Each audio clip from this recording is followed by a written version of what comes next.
দুরুদ, ইস্তেগফার, দোয়া ইউনুস, এই তিন আমল পাশাপাশি ইয়া জাল জালালি ওয়াল ইকরাম, এই চারটা জিনিসকে এমনভাবে ধরছে, বিশেষ করে দুরুদ, স্পেশালি সারাক্ষণ দুরুদ।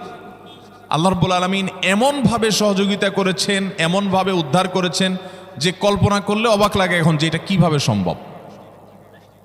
ভাইরা আমার, এক সাহাবী নবী করিম সাল্লাল্লাহু আলাইহি ওয়াসাল্লামের কাছে এসে বলছে, ইয়া রাসূলুল্লাহ, আমি যে দোয়া করি এই দোয়ার মধ্যে আমি নিজের জন্য করব, আমার ছেলে মেয়ের জন্য করব, অনেক কিছু করব, এটা সেটা, রিজিক চাইবো, সুস্থতা চাইবো, অনেক কিছুই তো আল্লাহর কাছে চাইবো।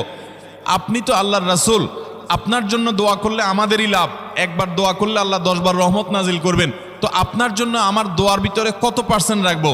সাহাবী বারবার বিভিন্ন পার্সেন্টেজ বলছিলেন যে 3 ভাগের 1 ভাগ আপনার জন্য রাখি ইয়া রাসূলুল্লাহ, অর্ধেক রাখি, আরো বেশি করে রাখি। তিনি যত বলছেন নবী করিম সাল্লাল্লাহু আলাইহি ওয়াসাল্লাম আরো বাড়ানোর জন্য তাকে উৎসাহ দিচ্ছিলেন। এক পর্যায়ে যখন তিনি বললেন, ইয়া রাসূলুল্লাহ,